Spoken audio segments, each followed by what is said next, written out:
What's up, everybody? Happy Tuesday to you.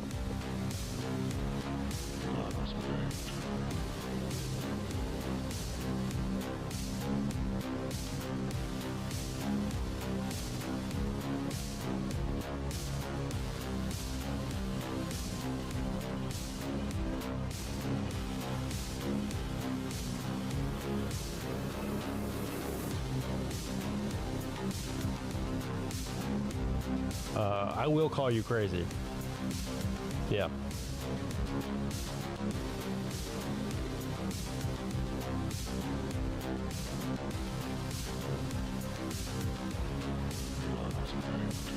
I'm falling for the bait. I'm taking Oklahoma in that one.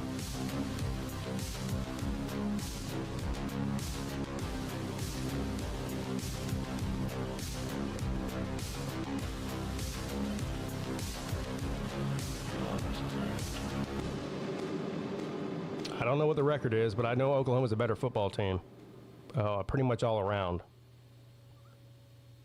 I'm assuming the reason that Texas is favored is because John Mateer is probably not playing, but I don't really care. That doesn't change it. Unless the entire defense broke their leg for Oklahoma, I don't see how Texas is going to score.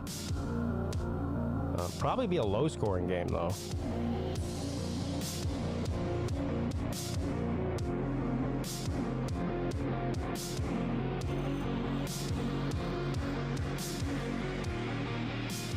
I believe you, Trip. I mean, I believe you. I've got to go off of what I've seen all season, and all season Oklahoma's been the better team, and I get it's a rivalry, and I get that the better team doesn't always win and all that. But I got to go with what my eyeballs tell me. And my eyeballs tell me that Oklahoma is way more sound on both sides of the ball than Texas is. So now, look, I don't care who wins. I'm not a fan of either team, so there's no bias here. I just think Oklahoma's better.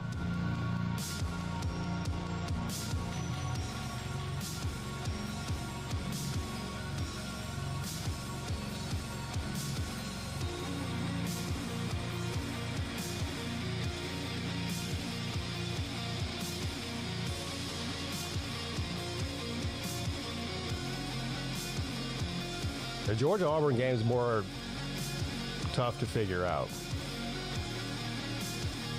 To me, that's more difficult to figure out than Oklahoma and Texas.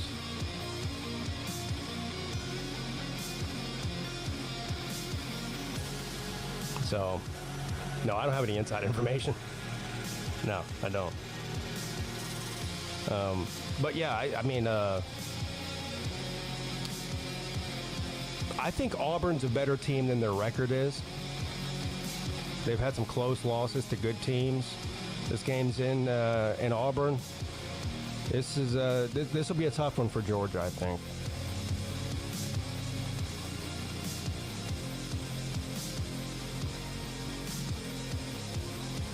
If Clemson had lost a Blue Chew Bill and the Fighting Jordones, we would be having to roast them. Yeah, listen. If they had lost to the Blue Chew Bills in Jordan, I'd be the first one on here roasting them. Believe me.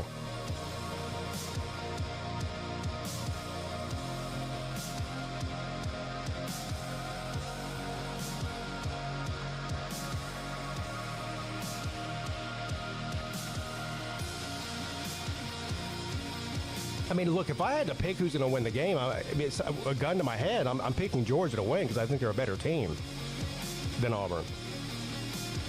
I think this is a tricky situation, though. On the road, I think Auburn's a pretty good team. So it's not a gimme. You know what I mean? So Auburn's back's kind of against the wall, too. They really need to win this game.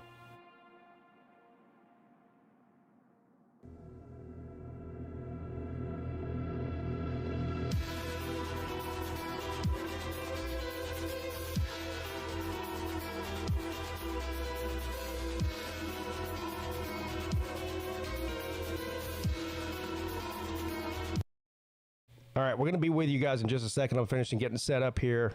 Make sure you guys hit that thumbs up because YouTube really cares, even if your boy does not. Week 7, baby.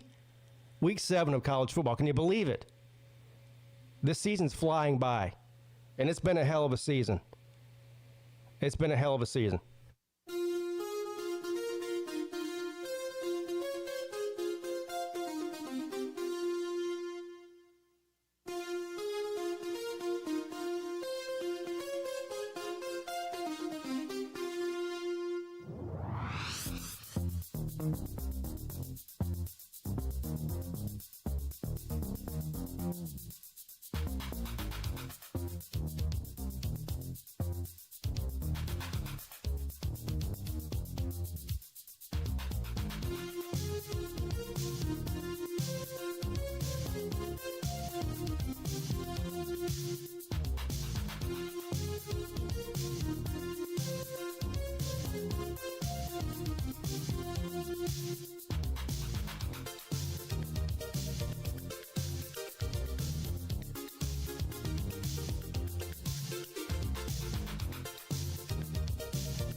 Yeah, we know Oklahoma's quarterback is questionable for the game. I don't care. You can put me at quarterback. It's about the defense for me. Arch Manning's trash, and Oklahoma's got one of the better defenses in the SEC. That's what I'm hanging my hat on.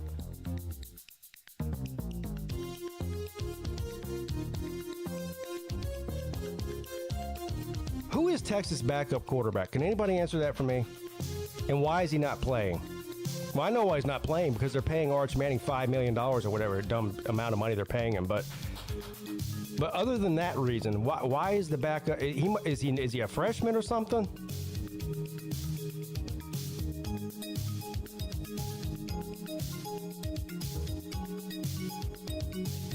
Yeah, listen to Todd. Only 10 likes, that's down bad.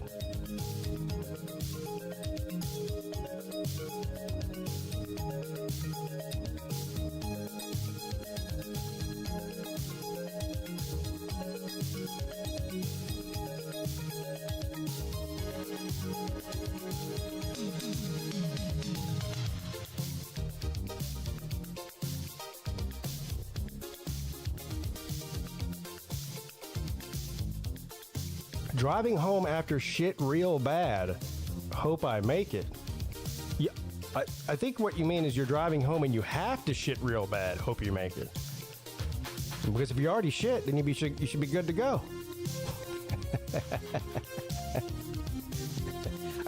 I hope you make it too, by the way.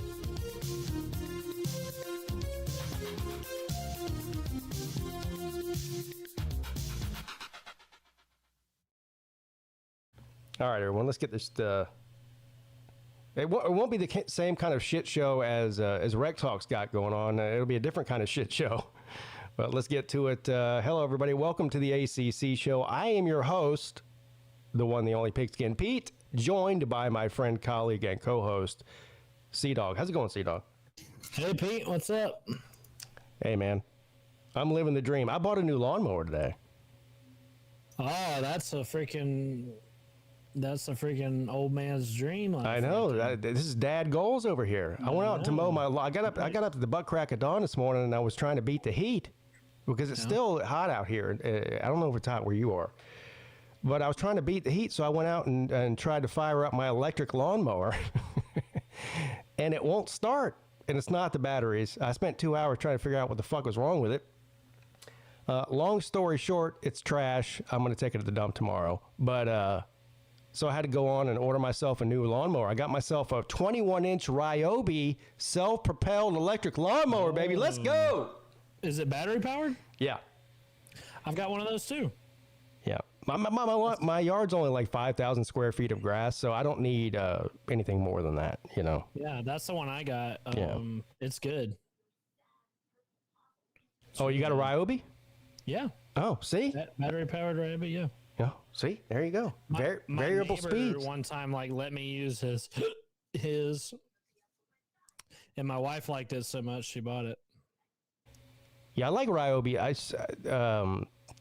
The one I had was called a Sunjoe that I ordered off Amazon like 4 years ago.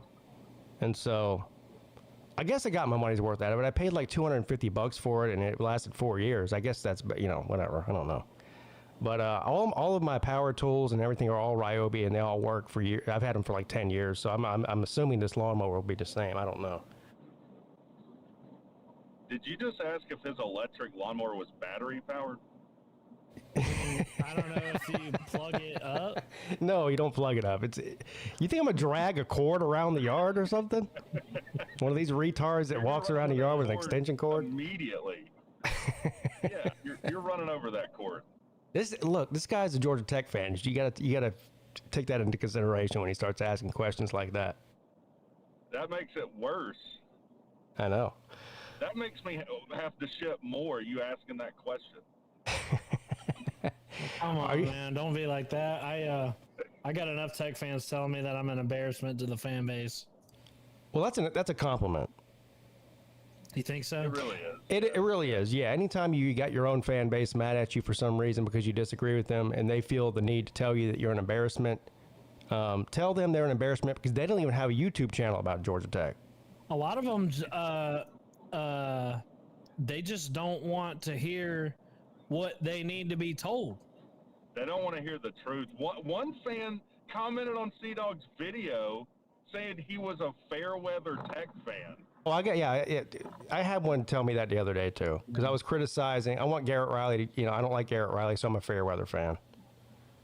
So mine told me I was a Fairweather fan because I left in the third quarter of the Bowling Green game after Haynes King had just thrown a pick six. Oh, well.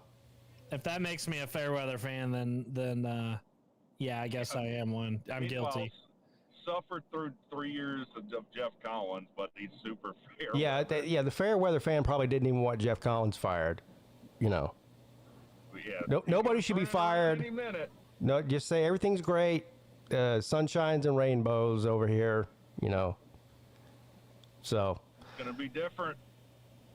Look, I've been around YouTube for you guys know my 8-year YouTube anniversary is coming up next week. Holy shit! I know, and that's kind of sad actually. But I've been around YouTube for 8 years, and there's no two bigger Georgia Tech fans that I know than these two guys right here, and they're definitely not Fairweather. I can tell you that. Oh, thanks. Oh, I don't mean it as a compliment. I just mean it. I'm being. That's just truth. So in 8 years, what is the craziest comment you've got? Oh God, I'd have to think about that. There's been so many. I'm coming up on 5 years myself. Yeah. The big 5. I've got some doozies too. I'd have to go through them. Speaking of 8 years on YouTube, this guy's been around for most of them. Hoghead, thank you for the super chat, buddy. Says Pavia let me down bad. I thought he would be a hero, but instead he was a big fat 0. Street corn.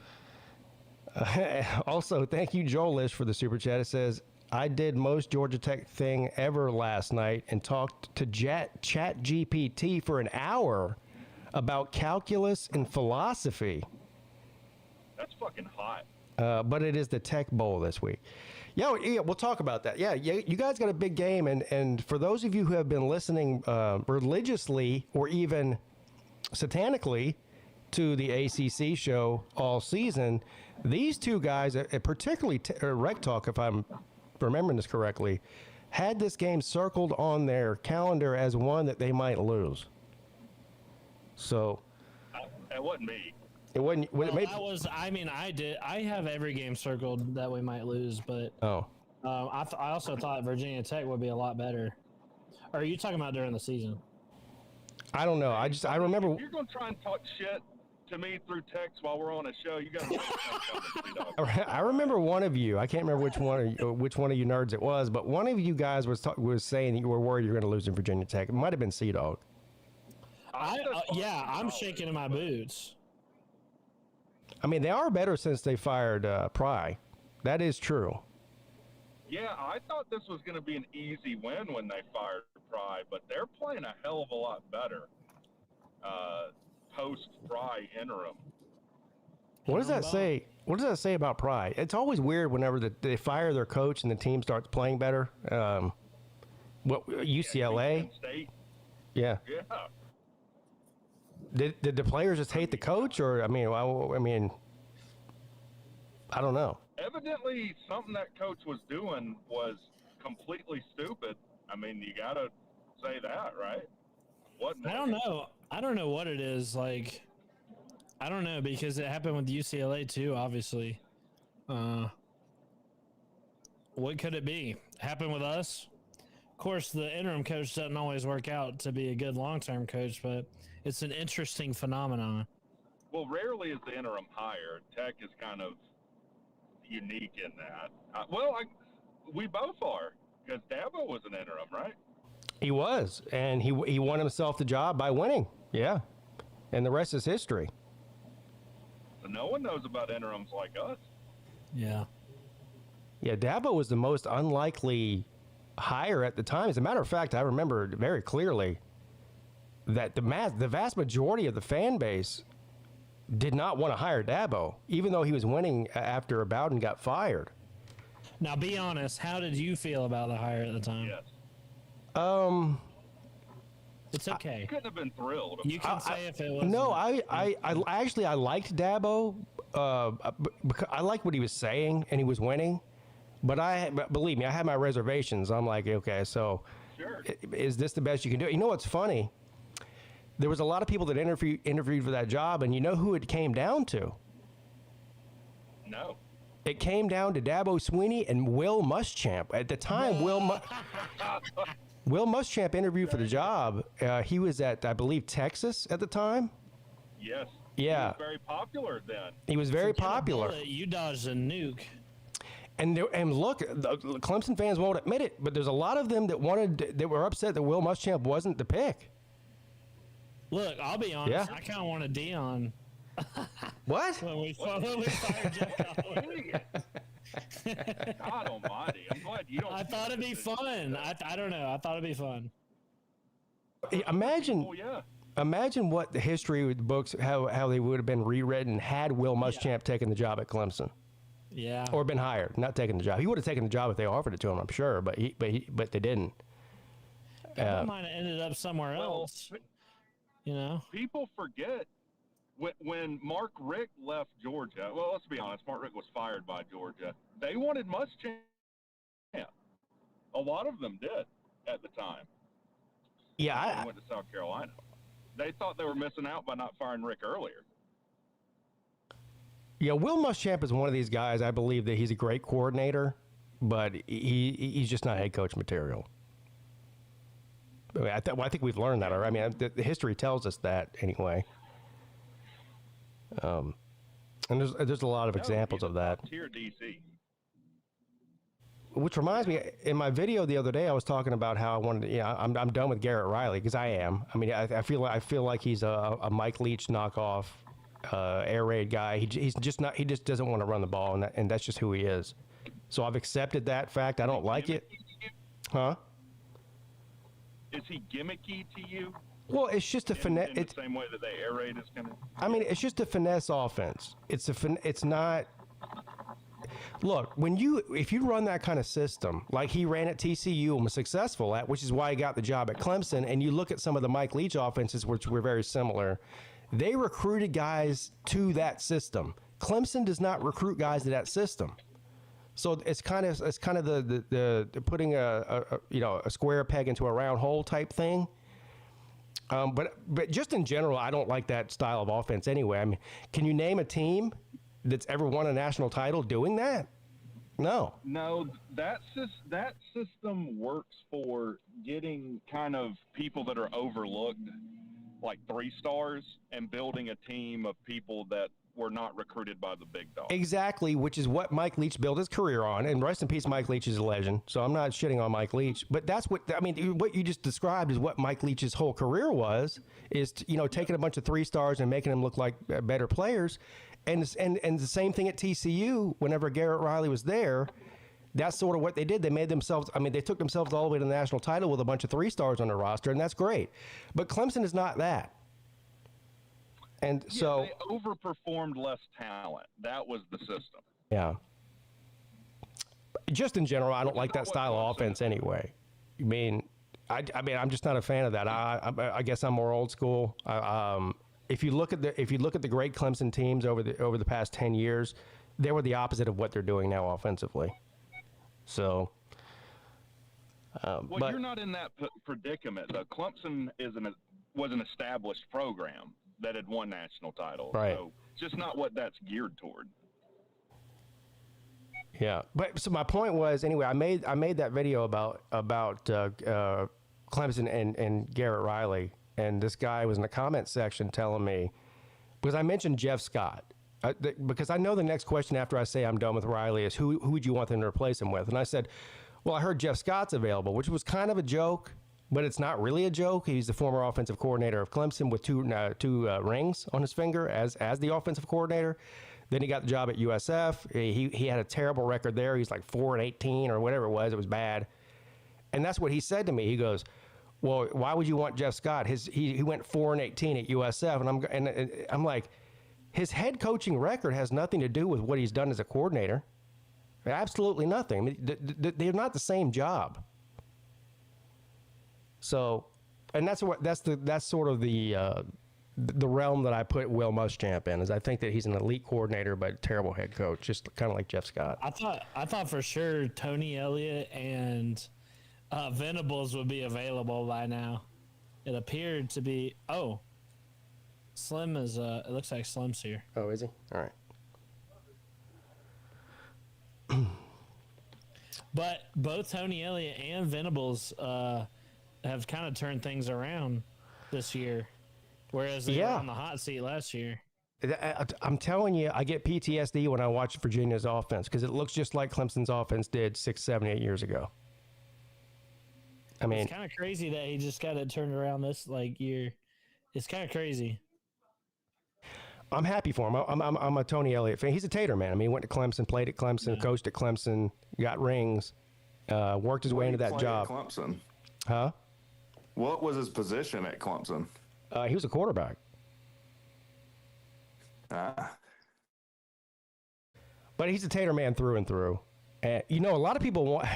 Well, now that Clemson is looking the way they're looking, there's a lot of people out there that are wanting Tony Elliott to be the next head coach at Clemson.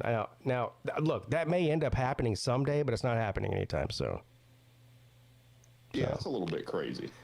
Right. Complaining about Dabo and then wanting him fired and then wanting his a coaching tree of his tree is kind of crazy. Then you could have Dabo be a position coach. No, Dabo. No. Yeah. Wide receivers. Yeah, Dabo will be somewhere, but it won't be there. Would you be interested? Well, let's say you could attain Buster Faulkner. Would you be interested in that? That's crazy that wasn't an immediate yes. No, it's not crazy. Buster's an incredible coordinator. It was incredible. I get why he would be hesitant, though. I do. Yeah, I mean, I'm not saying I'm against it, but I would like. There's a lot of other names that I would have to choose between. You know what? It would depend on who was interested in it, other than Buster Faulkner. Because Buster runs a power option system. Yeah. When King's in, so I get that. Yeah, but but we're very good at playing to our strengths at Georgia Tech, like whatever quarterback we have in, Well, and that was kind of the criticism about Garrett Riley coming in with the success at TCU. Is it Garrett Riley, or were they running Sonny Dykes' offense, which is well known? Yeah. Cool John says, I thought before the season Boston College was running it back to this year 7-6. I was dead wrong. This program is cursed and never get past 6 and 7 whenever they're good. Well, they've had seasons where they're better than 6 and 7, but they had Matt Ryan in the day. Yeah. I was with them though. I thought Bill O'Brien was gonna have a better season this year than last, and that has not been the case. I think we all thought that. Boston College is freaking terrible, dude. But they should be 3-1. Like, they could easily be 3-1. They went to overtime with Michigan State, and they had Cal beat dead to rights. Yeah, they didn't look like they didn't look that bad at the beginning of the season, like against Michigan State. I thought, okay, they're pretty decent. They lose a close one on the road. I don't. But, they could be 3-1 thing. You're starting to sound like Dabo Swinney. Clemson could easily be undefeated. It's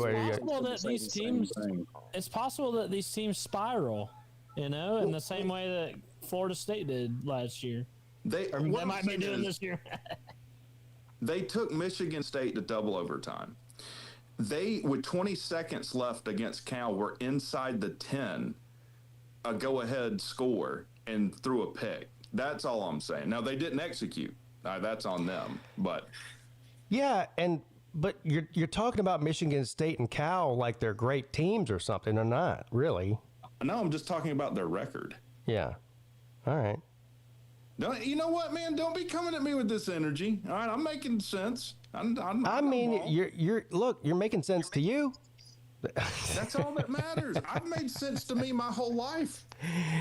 I know. And look at you. I'm a well-adjusted member of society. Well, let's not go that far. He's semi-adjusted. Yeah. But then again, I put myself in that same category, so we're two peas in a pod. And when it comes to the adjustment category, for sure, for sure. No one on this panel has their shit together. Let's just be honest with that. No, that's why they're here. Yeah. That's why we understand. Yeah, I'm supposed to be in my living room putting together a dresser for my kids, but instead I'm fucking off with y'all. Yeah, that dresser can wait. Absolutely. Yeah, that's the right move. It's sat in that box for 2 weeks already. What's another 2 hours? Exactly. Have fun with those cams and whatever else those. Did you get that thing from IKEA or Wayfair? I don't know where my wife got it from.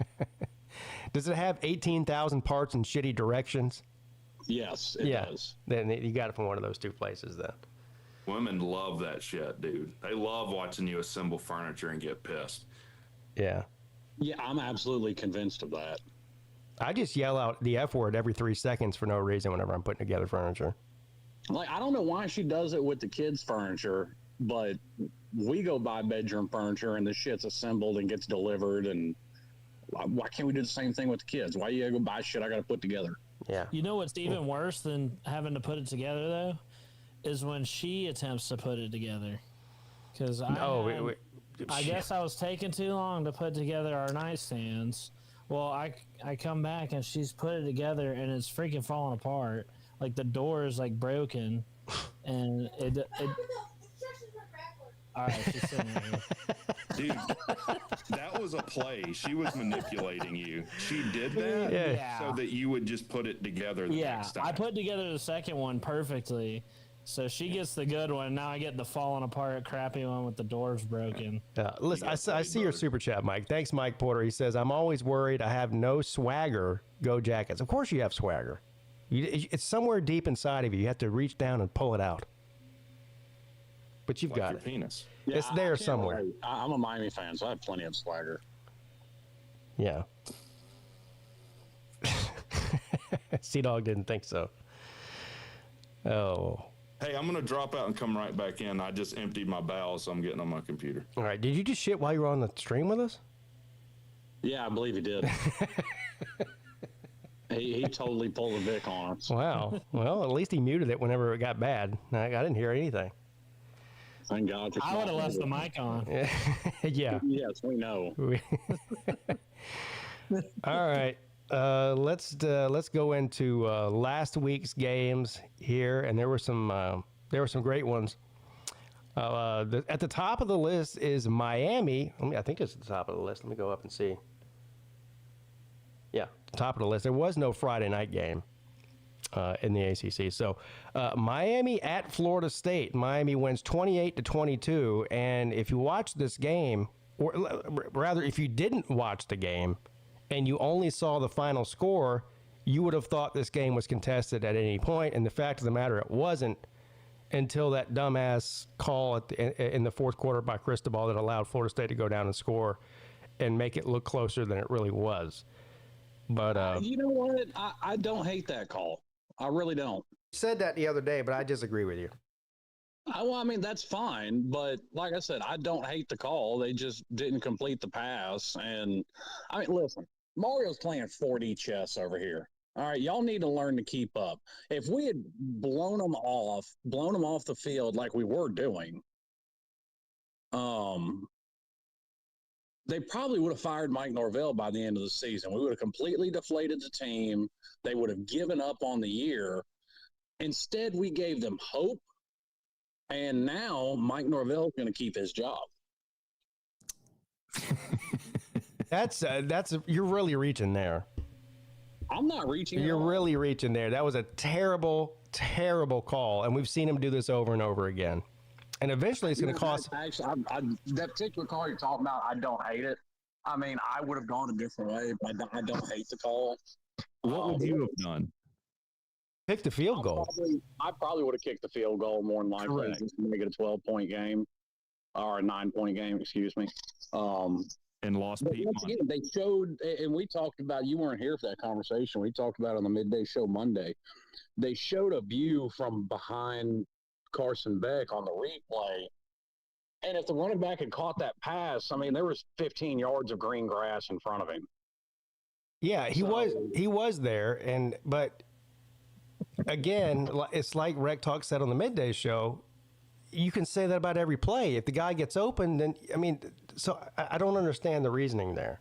Yeah, but it's worse because on that down and distance, you're bringing heavy pressure because you're expecting a run. So to throw a pass, he's going to be under duress, and the likelihood of completing it is even less.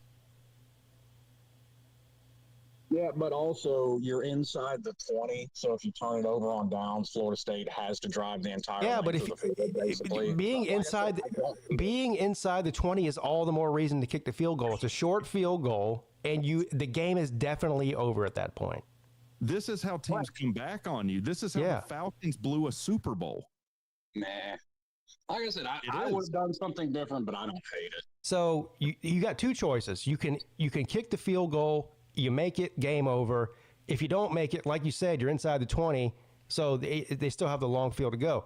Instead, you go for it where there's no chance of probably getting points unless you get to score a touchdown on the play, which I guess is possible. A lot less likely than making a field goal. And the same result, if you miss it, is what happened. So it just seems to me, I don't understand the call at all. And I think most Miami fans, when they were watching it, were also scratching their heads. Now, you won the game at the end of the day, so it's easy to say, it was the right call then. But I'm pretty sure most Miami fans were banging their head against the wall, especially since Florida State came down and scored after that. I mean, listen, I said I didn't say I liked it. I just said I don't hate it. I wouldn't have done it in that situation. I said that too. But that's like some female logic, dude. The other thing is that this is a pattern with him. It's not just a one-off thing. Like, he's been known to make terrible decisions late in games that are on the line. Stop it. There are plenty of coaches that take risks like that, and they're fucking heroes like Dabo Swinney because it works out. And let's not even go there. That's the biggest. I don't remember Dabo Swinney ever making a call like that and winning a game and being a hero. Yeah, Dabo Swinney has absolutely made boneheaded calls like that have worked out for him, and some of them haven't. Well, most of them haven't, which is kind of my point. And I can give you specific examples. Dabo Swinney's entire tenure with special teams calls. Some of them, and most of them are terrible. And I sit here and tell you they're terrible. I don't try to pretend like they're not just because I like Dabo Swinney. Once again, I didn't say it was the right or a good decision. I just said I don't hate it. Pete, this is why this is crazy. He had to pay me money because of a Mario Cristobal dumbass coaching decision. Had they taken a knee against us, I would have had to pay him. Yeah. So he's just mad about that? I know, but I'm just saying it's crazy you would defend. No, I'm not mad about this. So the point of that story was what? was that you're defending a questionable call when it's his questionable calls have literally cost you money. And here's the thing. He's not even defending it. He's taking a gray area, which is even worse, by the way. He's saying, I didn't like it, but I don't hate it. Well, that's a fucking oxymoron. Either you like it or you don't. Which is it? No, I said I wouldn't have done it, but I don't hate taking a risk in that situation. I would hate it. Nah, I don't hate taking a risk. I tend to applaud them, and I've come on this show and applauded other coaches for it. The game should have been 30 to 4, fucking whatever. The game should have been 30 to 14, not 28 to 22, and that's Mario Cristobal's fault. Even more so, considering it's Mario. So, like, he has to prove it's not dumb by doing something dumb and having it work out. Once again, coaches that take risks to try and win a game, I've applauded on here before. I've applauded Manny Diaz at Duke for doing it. I've applauded Rhett Lashley at SMU for doing it. I've applauded Brent Key for doing it when he's done it. When has he done that, though? I guess you could say the fire drill field goal. Yeah, that wasn't the first one that comes to mind. Well, hold on now. The fire drill field goal he didn't have a choice. That wasn't an option. He had to kick that. Dumb decision to run the ball with no timeouts.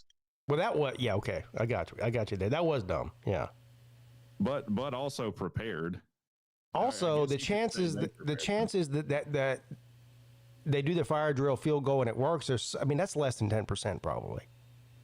It just happened to work. Okay, and if you look at the play that Miami called, it was obviously prepared because there was nobody guarding that. And also, even if they hadn't made the field goal, the game wasn't over. It went to overtime, so it wasn't like they would have lost the game if they didn't make it. I mean, they may have, but and we didn't make that play, and we didn't lose the game. So yes, it's the same situation. Anyway, I stick with my story. 28 to 22 doesn't tell the story of this. It should have been 30 to 17 or whatever. What was the score? What did Florida State have before that kick was made? 15, 14, 14, I think. 16. 16. That's what it should have been. 30. It should have been 30 to 16. The final score of that game. But instead, it was 28 to 22. It should have been 34 because we had a fucking bullshit procedural penalty that I didn't. That's two honestly BS penalties, 2 games in a row that have pulled a touchdown off the board, and I'm getting annoyed. It didn't end up mattering, but can we also talk about how down bad Florida State is? I saw them on Twitter saying, "Man, Miami, y'all lucky. We were an onside kick away." And it's like, yeah, because you were getting your ass beat. Anytime you're praying for an onside kick recovery in the fourth, you're getting your ass kicked. Not only that. By the way, they tried 3 onside kicks and didn't recover a single fucking one. Yeah, that's true. Not only they are down bad. They lost to Virginia the week before. They lost to Miami badly, in my opinion. Yeah. And now not only are their playoffs hopes probably out the window, their ACC championships hopes are probably out the window. If you look at Georgia Tech and Virginia's schedules, unless a complete collapse happens with one of those teams, I don't see Florida State even making it to Charlotte. So they went from on top of the mountain 2 weeks ago to down bad. I mean, they still got to play Clemson, which look, I think Florida. If I had to pick today, I'd pick Florida State to beat Clemson. But the game's in Clemson. I don't know. Clemson could beat them. That's not a gimme game. Games. They need Virginia to lose 3 games or Georgia Tech to lose 2. No, that's not going to happen.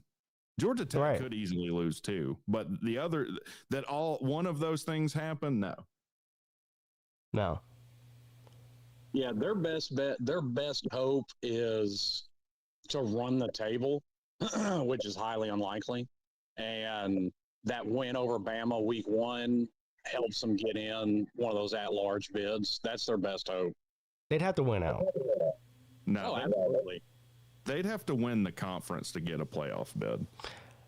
Well, no, because I think we've got no reason to think that, number one, the runner-up isn't going to get in. But number 2, like I said, and I don't agree with this because it was a question with Miami, but not a question with Tennessee. but they can hope to get an at-large bid, and that win over Bama helping them in the end, especially. Yeah, I mean that would if they won out, their only two losses being against two top 5 teams or two top 10 teams at the worst in Miami and Alabama. Yeah, they probably could get an at-large bid, especially if you look at what Notre Dame's looking at right now. Notre Dame is on the fence at large right now, and if they lose one more game, they're definitely out. So I agree with that. Yeah. Except, and I'm not even trolling when I say this, I think they take their 3rd loss in a row to Pitt. Uh-oh. They very easily could, yeah. Yeah, if they don't shake it off and get over it with a quickness, yeah, you're right. I don't think Pitt's that bad. They Pitt's not a bad team. No, they're not bad. And we're going to talk about them in a minute. But so look, having said all that about Miami, in my book, and I think somebody in the chat just said SEC dog said, yeah. To me, they look like the best, most complete team in the country through 6 weeks. Miami does. Yeah, so far. I mean, they've still got some problems. I mean, how much, Carson Beck has had a bad game against Florida. They didn't, to give Florida State their props, Miami didn't run the ball well against them. I think we got 96, 97 yards total rushing for the game. I mean, they were able to bottle up the rushing. Yeah. But that game, except for how lopsided it was for 3 quarters, went about how I said it was going to go last week on this show. I said Miami was going to dominate in the trenches, which they did, and Miami would cover, but they wouldn't blow them out. The most impressive thing about that game to me for Miami was your ability to really nullify Casanellos' legs. He was not able, he got broke free a few times, but for the most part, you held him in check. Yeah, he had like 54, 55 yards rushing, something like that. Yeah. I tell you, man, Miami is a scary looking team. When they're hitting on all cylinders, they've got the best offensive line in the country. They've got one of the best quarterbacks in the country. When that defense is playing like they played against Florida State, I mean, because Casanellos is, even look, we say what you want to in a loss, he's a baller. And, boy, there's nobody that wants to line up against Miami right now. I can promise you that. I'm not saying they're going to win the national championship or anything. They're definitely a playoff team. There's no doubt about that. But I don't care, Oregon, Ohio State, Georgia. You want to name all the best teams in the country right now? Miami does not want to face any of them. I mean, they don't want to face, none of them want to face Miami, I promise you. And they have an easier out to the conference title. Name me a team they're not at least a 10-point favorite against going forward. Louisville. Maybe Louisville they won't be, but Stanford, at SMU, Syracuse, NC State, at Virginia Tech, at Pitt. Yeah, they should win out. They should go undefeated. Now, it doesn't mean they will. That's kind of what worries me. The Louisville game, I mean, the only one that should even be in question is probably Louisville out of all those teams. Yeah, but you're probably still going to be a double-digit favorite in every single one of those games, more than likely. Yeah. Now, Louisville is a Friday night game. It's in Miami, but Friday night games can be a little weird. They can be, but it does tend to be weird for the road team, a la FSU and Virginia, like we like to point out. So the Friday night game for Miami is against Stanford? No, it's against Louisville, and it's in Miami. It's in Miami, okay. So that helps us a little bit. Yeah. But my point was... But you're coming off a bye, too. Yeah, we are coming off a bye, too. But...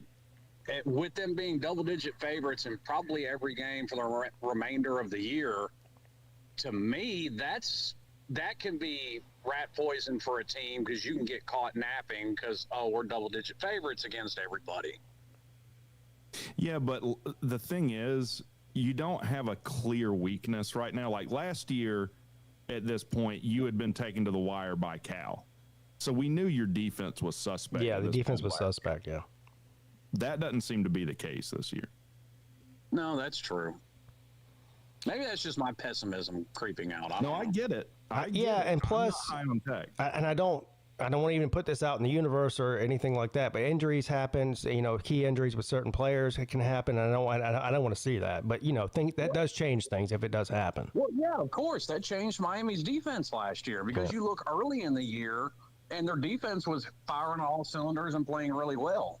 And then a couple of key injuries, and to Rex's point, by the time we hit the Cal game, they couldn't stop a runny nose. So Miami doesn't play Virginia, do they? No, they don't play any of the tough teams. Well, first of all, they already beat Florida State. They've got Louisville. They don't play Virginia. They don't play Georgia Tech, who is giving them fits. Yeah. I don't know. It's an exciting team to watch. Speaking of Virginia, let's move on to the next one here. Virginia at Louisville. I don't know how many of you guys saw this game. Virginia is one of the more exciting teams to watch in the ACC. Another overtime game, a comeback win at Louisville. That's shocking to me. Yeah. You'd think the hangover creeps in here to go to overtime 2 weeks in a row against two pretty good teams for where Virginia's been. I'm bought in on Virginia. I don't know about you guys. I am. And wasn't that the second overtime game in a row for Louisville? Yeah, I know they came back on Pitt, but I can't remember if it went to overtime. Yeah, I think so. So it was the second overtime game for both these teams. Yeah. Well, no, they beat Florida State last week in double overtime. Yeah. And then this one in overtime. Have they played Pitt? I don't think they've played Pitt. Well, no, Louisville played Pitt the week before. Yes, and Pitt was up 17-0 on them. Louisville came back on Pitt. You're right. Yeah, that's why I'm thinking that one ended up going to overtime too. But they might have done it in regulation. I don't know. No, it was in regulation. I am, and probably this is probably me being an overreactive person just watching Virginia this year. And I know they lost to NC State in week 2, and that to me is a bad loss because NC State's no good. But I'm bought into this team this year. And look, they may end up losing 2 or 3 more games for some, through the season, and I'm totally wrong. But there's something about this team that I think is special, especially offensively. Well, how many teams are there? 133? Yeah. 135. 135. How many of them do you think go on the road to Tallahassee, then Kentucky, and beat Florida State and Louisville in back-to-back weeks? Not many. No. So, I mean, Virginia's probably better than most teams is all I'm saying. Yeah. I mean, that's a valid point, How did they lose NC State? I didn't see that game, so I don't know. It's college football, man. It happens. I mean, how do a lot of these? How does fucking Penn State lose to UCLA? I mean, well, that might be the worst upset I've ever seen. So plus, I mean, some teams start out the season strong and fade away, and some teams start out the season slow and just get better every week. And I think Virginia is one of those teams that's getting better every week. Yeah. I hope that's the case for Miami, because I've seen Miami do exactly what you're saying. Start off strong and then, petter off towards the end. But Chandler Morris is having a great year. That running attack for Virginia is something serious. They've got a couple of backs that could start virtually for any team in the country. So, and I think Tony Elliott's doing an amazing job with that offense. Again, which makes me sad and happy at the same time. But what a game, and we'll see who they played. We've only got 6 games coming up this coming week because there's a bunch of bye weeks for ACC teams. But Boston College at Pitt. Pitt just put the absolute fucking smackdown on the Eagles. What has happened to Boston College? I don't know. If Pitt can blow you out, they will. Boston College has a turnover problem. Yeah, big time. Yeah, Boston College has got a big turnover problem. And Pitt did this with a brand new quarterback too. And I thought that Holstein was hurt, and then people were like, "No, he's not hurt. He just lost his job." Yeah, that was weird. It was Mason Heinstl. He's a freshman, isn't he? Yeah, true freshman. So. That's crazy, dude. Yeah. His dick must have been swinging at practice. Holstein's it's not like he was playing awful or anything. Right. I was surprised. I'm the same as you. When I saw the news, I think it was either the day of or the day before when they announced that this guy was going to start, this freshman. And I thought the same thing as you. I was like, he must be hurt or so. I don't know what's going on here. But now I see why. Well, at least it's a 1-game sample. I don't want to get ahead of myself, but he had a big game in a blowout win against a conference opponent. It's not like they were playing the Campbells, or whoever the Camels, like NC State. You said his dick was swinging in practice. His dick was doing something after that game, something different after this game was over with. Oh, it was bumping fuzz. That's what it was doing. We got some cheese dogs for some ladies and bumped some fuzz. So interesting. Talk is Pitts in the chat. He says 4-star true freshman. Yeah, it's interesting. Well, I mean, what a call by Narduzzi to bench his veteran and put this guy in, and I was kind of even thinking, I was like, man, I don't. Yeah, Most coaches won't do that. This is what Colorado fans are hoping will happen. Yeah, except they don't have the quarterback. Turns out Pitt has a better true freshman quarterback than them. Oh, he's a sophomore. But hold on now. No, he said true. He said 4-star true freshman. Then he just said. All right, I'm gonna look it up. Hold on. To be fair, talking Pitt's probably high. So yeah, put the joint down and let us know what year he is. He's listed as a freshman on ESPN. Yeah. Is he? Eli's a sophomore. Okay. Yeah, he's from Oregon. Oregon, Ohio? There's an Oregon, Ohio. Okay. There's also Ohio is a weird place. They also have a Miami there, which is also weird. But you know what else is kind of ironic? Miami University is not in Miami, Ohio. Where is it?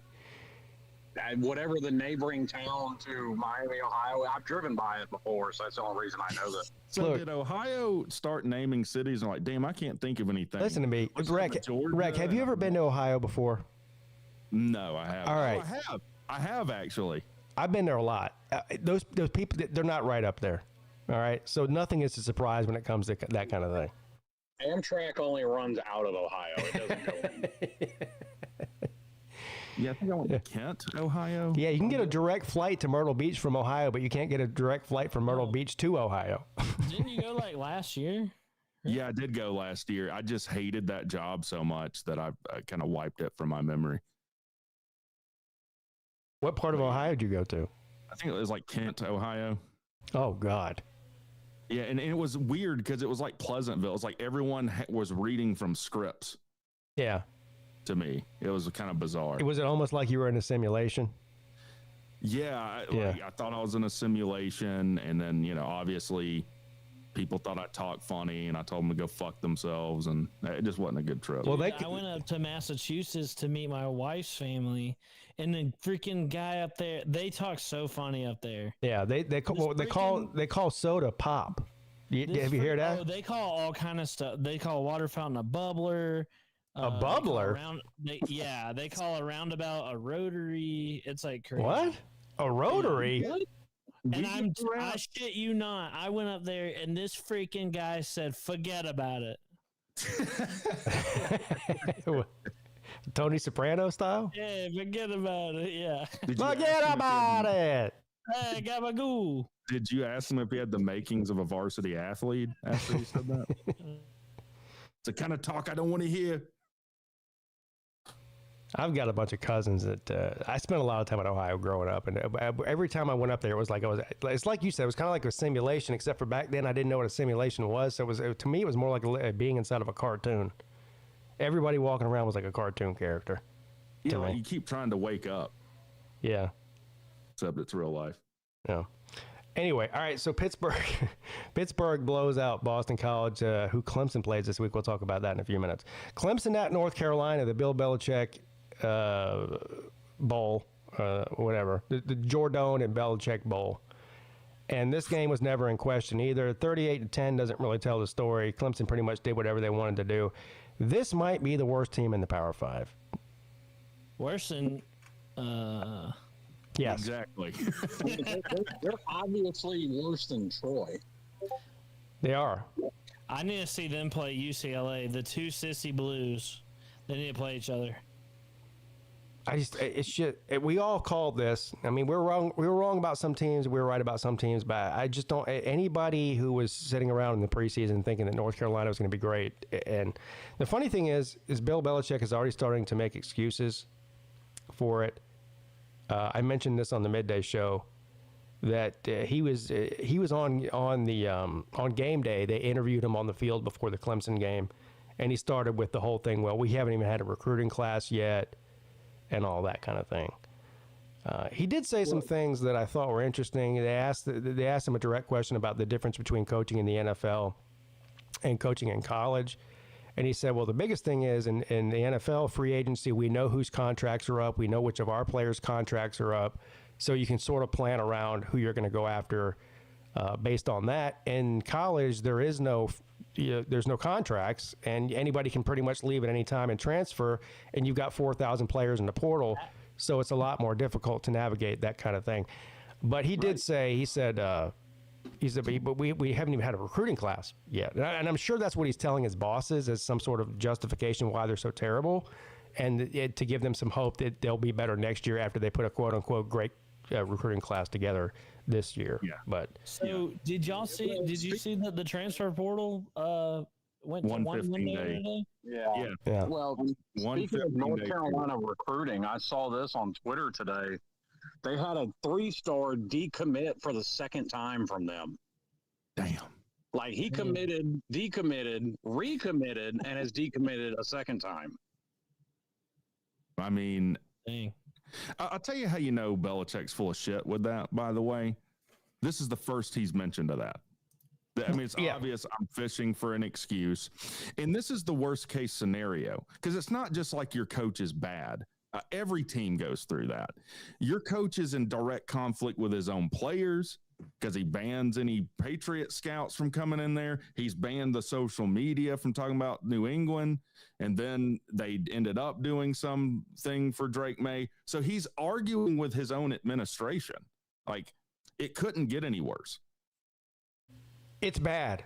It's real bad. And I don't really know how you fix this because they can't afford to fire him at this point. So he's going to be the coach next year. And I think this is rock bottom for North Carolina.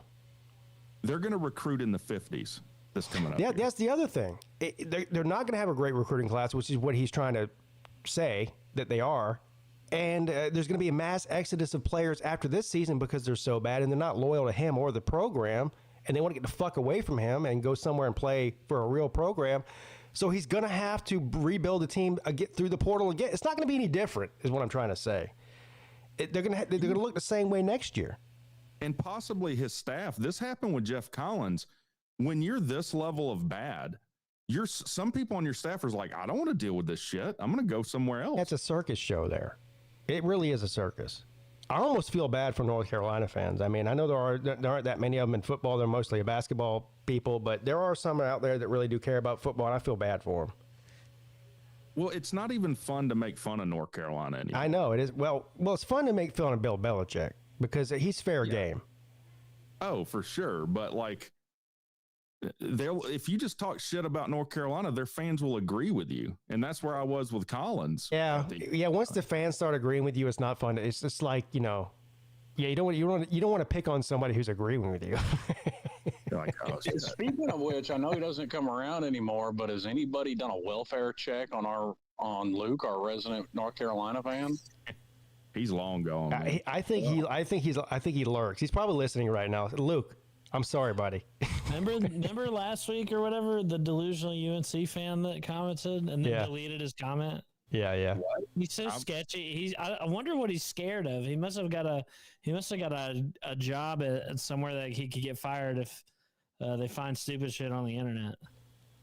Well, you don't have to worry. Bill Belichick has a job, and you can't do anything dumber than he's already done. That's why you don't come on here with your real name. Like, believe it or not, folks, my real name is not Slim Shady Canes. What? Breaking news. Damn it. Yeah. I asked Google AI what my name was, and it didn't know, so I think I'm safe. And apparently, so far, the only person dumb enough to ask for some form of identification with that name on it was Facebook, and I just told them to fuck off. Oh, I just made a business account. Well, I think my name's not a secret, but I don't do Facebook because they asked me to send them my license picture with the name PigskinPeete on it, and I told them to go fuck off. I'm not on Facebook because I don't want to talk to people that I've known in my previous, in my younger years. That's the only reason for that. Yeah, if I ain't talked to you in 20 years, there's probably a reason. Yeah. Well, Facebook is also the lowest hanging fruit of dumbass football fans. I mean, the craziest ones are on Facebook groups. Oh, really? Have you perused Twitter ever? No, I have, and I'm telling you, I can only speak for my own fan base. because Twitter is more public than a Facebook group is. So my experience is people will say even crazier shit in their Facebook groups. Okay. Because they're like private or whatever. I'm about to say, I got to deal with like Touchdown Tim on Twitter, which, good God. He's such a gift to humanity, dude. Dude, that may be the horniest man alive. Every troll should look at him and take notes. He is a national treasure, and if anybody in the comment section isn't following him, they need to go. It's an incredible follow. You get a lot of value out of that one follow. He's something else. There's something that's all I'll say about Touchdown Tim. he's something else. I type this is aggressive, and I love it. Highly entertaining. We know he can type with one hand, right? Yeah, because he's got his dick in his other hand. He's cranking his hog with his other hand. And post porn on Twitter. Yeah, he's something else. Now, from the Clemson side of this, Clemson winning this game the way that they did, it doesn't make me feel any better about them or their season. I still thought it was a terribly called game. They just were so much more talented, and North Carolina's just really that bad. There was just so many things in that game that were head-scratching for Clemson. I know it sounds weird, trying to be a negative about a 18-point win a 28-point win, but it wasn't great. It wasn't. What would you have rather seen you didn't see?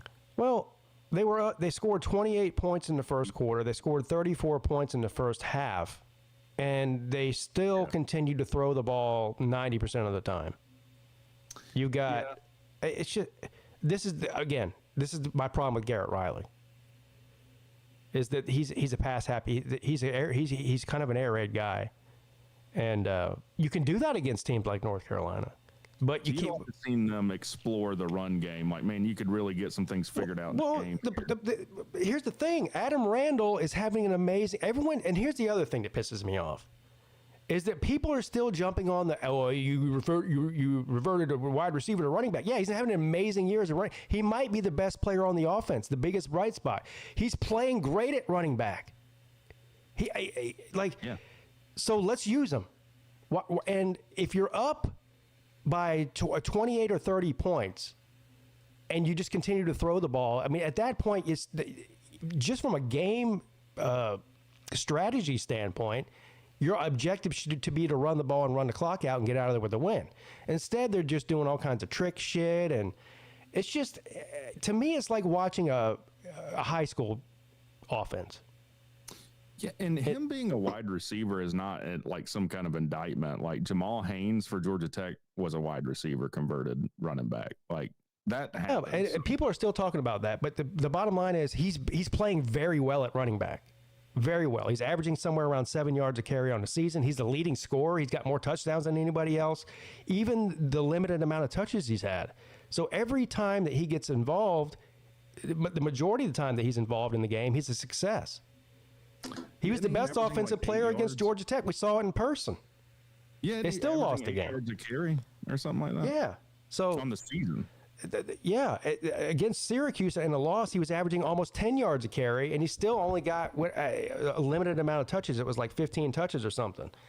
And so it's frustrating to watch that. Now look, in this game, they took a chance to do what they do against like FCS teams like Citadel or Furman or whatever, and they played everybody on the roster basically. They played three different quarterbacks. Christopher Vizina played a lot in the second half. He looked terrible, by the way. They played four running backs, but even the other running backs that they played outside of Adam Randall only got very few touches. Gideon Davidson got the most. I think he got 7 or 8 carries, but the other two only got 3 carries apiece. So if you're going to try to get real-time reps for the backup young guys, then let them actually get real-time reps when you're up 30 points. Don't just give them 3 carries. I mean, I don't really know what the point of doing that is. So, what do you think a realistic goal for Clemson is in this year? Because you're sitting on 2 wins. Let me tell you what the rest. You might already have your schedule memorized, but you got at Boston College, SMU, by Duke, Florida State, at Louisville, Furman, at South Carolina. A bowl seems like a tough out at this point. and I'm not shitting on Clemson, but I think defensively they're very good. Well, at least they're playing very good right now. like you beat Furman and Boston College. That's I said this in my video. I said I think they lose at least 2 more games. Yeah, So that would put them at 7-5. Right? They're a 3-loss team right now. I think that's best case scenario. Now, who they lose to, I don't know, but South Carolina, Louisville, Duke, I think they'll probably beat SMU. But again, that's not a gimme either. You got Florida State too, Florida State. So let's say they go 2-2 in those 4 games I just mentioned. That would put them at 7-5. So let's say you beat Boston College, Furman. That's SMU 4 wins, and then you got to beat Louisville, Florida State, SMU, South Carolina. You got to win. I'm talking about those 4 games. Those last 4 that you just mentioned. I think they'll probably go 2-2 in those. If they go 7-5, Dabo Swinney's ass will be on fire. His seat will be so hot. No, it won't. With the fan base. Oh well, that's already happening. He's not. Well, it's not to that point yet, but. Yeah, it is. The fan base is, it's split. It's about 50-50 right now. About 50% of the people, and this has been this way for a while. This isn't just this year. This year is exemplifying this sort of, it's sort of putting it out there in a national way. But since I, am a Clemson guy, I interact with a lot of Clemson fans.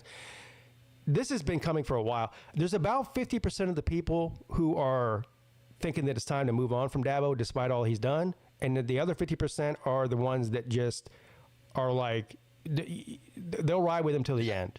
There's nothing he can do wrong. He's allowed to have a bad season. He's allowed to do this. He cares about the kids, graduation rate, blah, blah, blah. Like there's a certain amount of the fans that just are going to ride with him. He could have back-to-back 7-5 seasons, and there's 50% of the fan base that still wouldn't want him fired. So, I don't know. Yeah. 7-5 would be a good out. If he went 7-5 this year, that would be a pretty good recovery, because you'd end up beating like Duke, Florida State, and South Carolina at the end of the year. Yeah. Like you'd have to beat some good teams to do that. Yeah, I don't know how to react. If I said if we went 7-5, I'd be happy. That sounds retarded. And if I said that, and I don't think that they're going to go undefeated the rest of this season. I mean, that would be a miracle if they won out. You're not saying you'd be happy, but that would be salvaging something this season. But at the same time, and again, I don't like to root for my team to lose. I'm not one of these people that are like, I want them to lose so and so gets fired. In this case, what I'm talking about would be Garrett Riley, right? I don't want the offense to look terrible so that somebody gets fired. I want them to win all the rest of their games. But at the same time, if they were to, let's say, end up only losing 1 more game and go 8-4, does that save Garrett Riley's job? If that's the case, I'm not happy. But I want him gone. I want him gone. That means your offense really starts clicking on the way out. I know. Because that would mean you only lose to Boston College. And to me, that's sort of putting lipstick on a pig. It's not reality. Because here's the other thing. Clemson's team next year is going to be way less experienced than this team is. And Kay Klubnik's going to be gone too. And Christopher Vizina, unless they go out and get somebody out of the portal, or we hit a diamond in the rough with a young quarterback who we haven't seen play yet, it's going to get worse. So, yeah, the future is not looking good for the Tater Man. Well, you define future. You mean next season? And that depends on who's going to be calling plays next season. To me, this offense is not. This okay, fine. Say you get what you want and Garrett Riley's gone. What are the chances that whoever you bring in turns a miracle in one off season? I don't know about. The thing would be they'd be in a better position without Garrett Riley. Yeah, that's what I'm getting at. See, I'm afraid we're going to be in the same position because I think, again, somebody's going to offer Shannon Dawson a job, and he'll probably take it this time. A head coaching job? Yeah. He was offered a head coaching job this past offseason, and he didn't take it. I feel like we're gonna lose Buster this year too. We're probably gonna lose.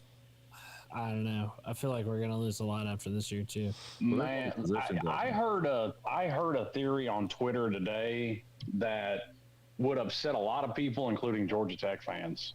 What's that? Because a lot of people are assuming Billy Napier is gone from Florida. What if Florida goes after Brink? Florida can throw him so much money that he'll throw up the deuces on his way out. I'll bet you $100 right now he doesn't go to Florida. Well, I'm not saying he would even get offered. Right, because what it would take to move Brent Key is more than he's worth.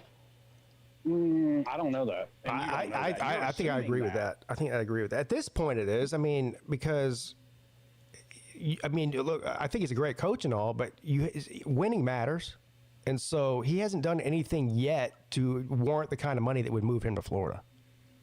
Yeah. I mean, he pulled us out of the gutter. They could throw him $7 million a year, which is less than they're paying Billy Napier, and that would get him out of Georgia. I'm going to be honest with you. I don't even think they'd go after him. No, we could match $7 million. I don't even think they would go after Brent Key. Yes, they can match it. I don't think Georgia Tech will. You don't think Georgia Tech would? Yeah, come on, man. No, I don't think Georgia Tech will. No. I think 7 is probably their limit, but. Yes, they would match that. In fact, I would bet you $20,000 right now they would match $7 million in that scenario. I don't know that Georgia Tech will, and you don't either. I would think that they probably, if they want to keep him enough, I think they would. I mean, $7 million today is not what it was 10 years ago. I mean, that's average coach pay, right? Yeah. It's and what's Brent Key getting? 4? He's getting 4.1 something. 4. Exactly. So yes, another $3 million a year will move him. Also, look. I think also he took a pay cut to pay his staff more. Yeah, this is unless the wheels fall off of Georgia Tech in the second half of the season, he's probably going to get a huge extension and a raise following this season. We got one last year. Well, he might get another one, at least a raise. I don't know about the extension part. What's his contract run out? It's a 5-year deal. Okay. But I mean, either way, we could argue about that till the cows come home. But I do think Wake beating Virginia Tech is a little bit impressive. Yeah, and I want to take a victory lap right now because I seem to recall some people on this show last week saying that Wake was doo-doo and terrible, and they were going to freaking lose. Guess what? Well, who said that? Wake is doo-doo and terrible. 2 out of 3 ain't bad. Not doo-doo enough to freaking lose to Virginia Tech, and I was right, and some other certain people on this show are wrong. Who are there certain people? I don't remember who was on the See, he has no clue he's goading again. Whoever it was, you're wrong. Sea Dog's just throwing stones in the dark at people. I know it was you, Pete. I know you. It was me? Yeah, it was you. All right. It might have been. I don't know. Maybe it was Slim. It might have been me. It might have been me because you know what? I do think Wake is terrible. You're right. So picked me. But guess what? I also think Virginia Tech is terrible. You have no clue whether I'm right or wrong, so you can't take it. Might have been me. The ACC show is so accurate with our picks and right is because of me. No. Yeah. That's fake news. Straight up. That is fake news. Straight up. All hail Sea Dog. You know I am carrying. Sea Dog with a W. Nah, this is my victory lap. Sea Dog. They don't know what the fuck they're doing.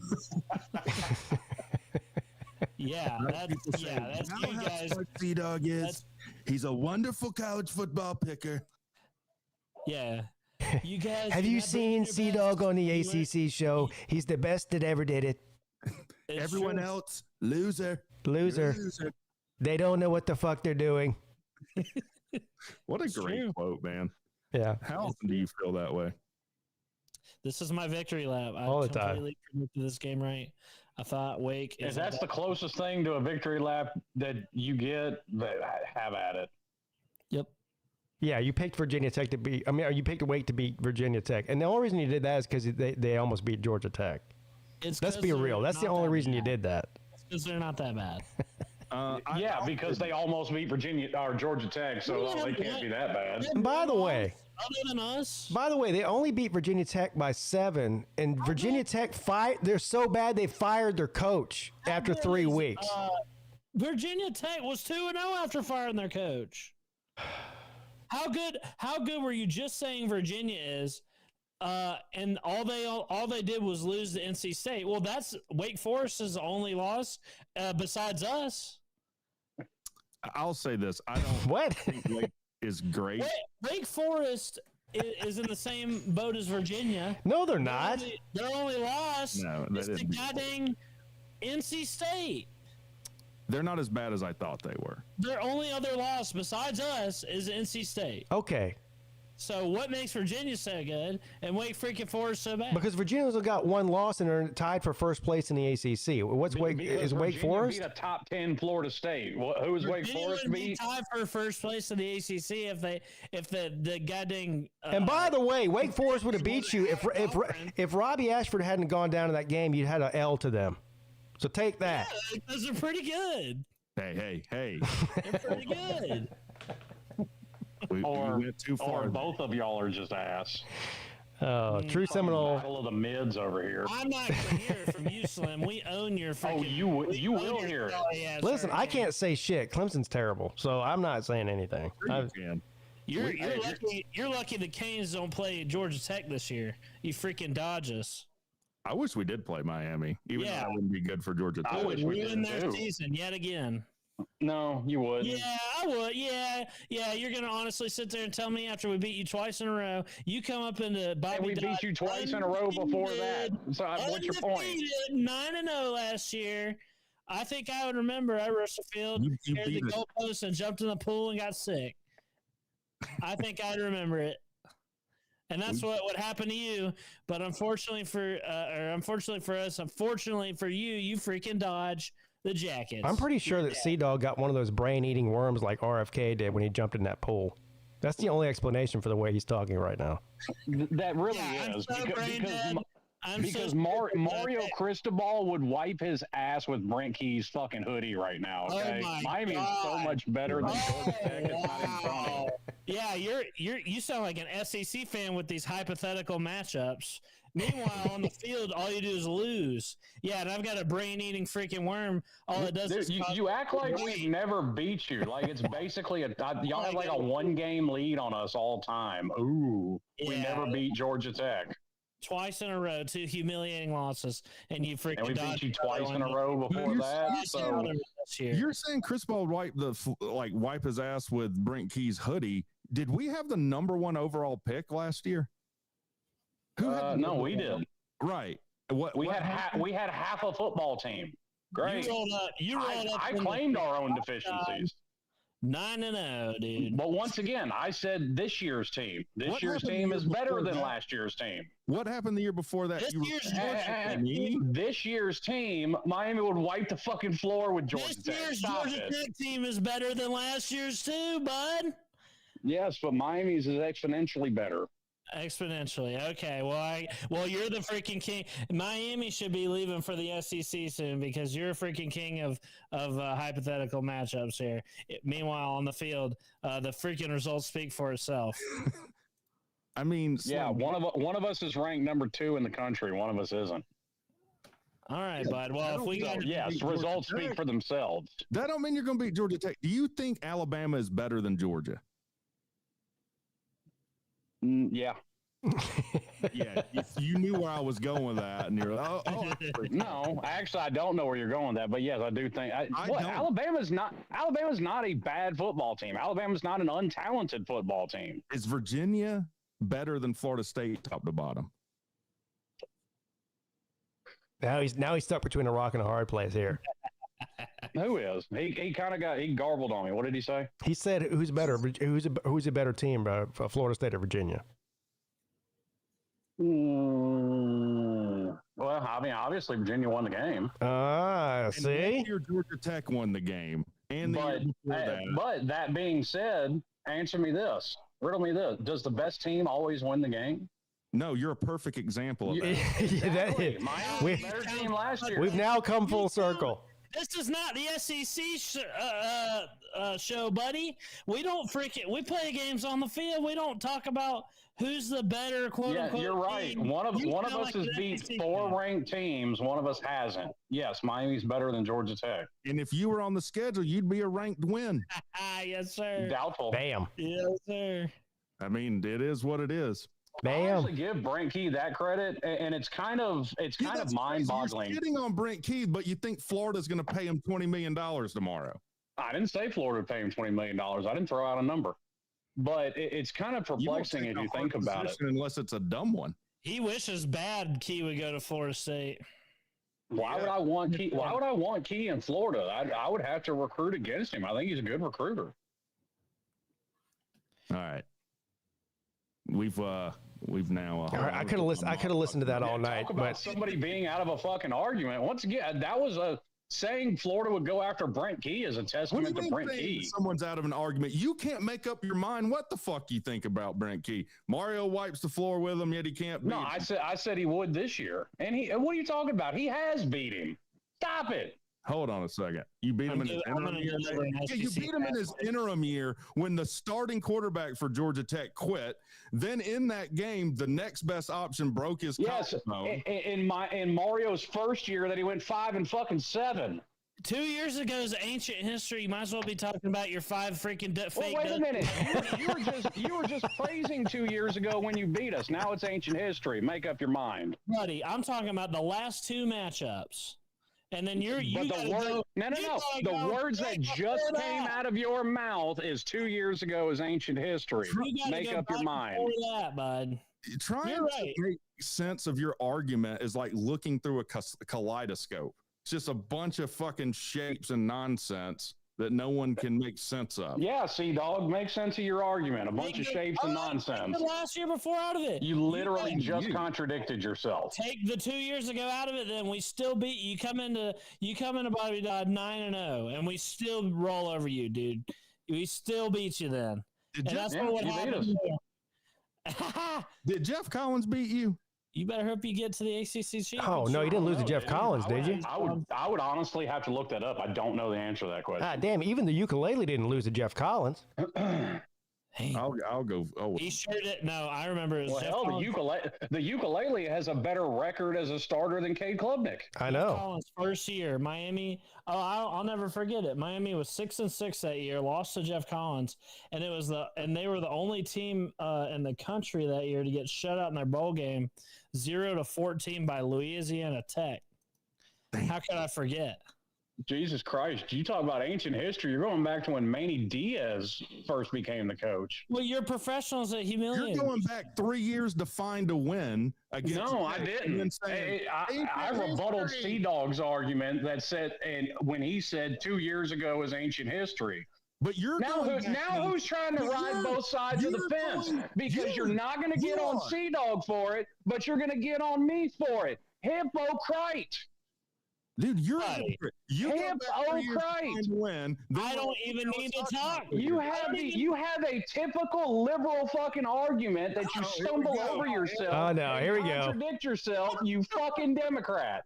That's how you know damn. Your team is fucking owned top to bottom by Georgia Tech. In a football argument, you have to bring up politics. He just called you a Democrat. No, I compared your arguments. I wonder exactly what I did. So it's all about you there, buddy. Whose mind have we broken more thoroughly, this guy or Scoop on the U? You haven't broken. Once again, you don't own us. It's an even series. Even. We got you. Same thing with Clemson. It's even. So Clemson doesn't own us either. We got you. There's not a single team in the country that owns a high winning record against us except for Notre Dame. You know what? You're right. Clemson doesn't own Miami. They own the entire fucking ACC for the past 10 years. They might, but including Miami. Everybody else in it too. Huh? You have a 500 record against Miami. Yeah. All right. Clemson has 8 ACC championships in the past 10 years. How many does Miami have? 0.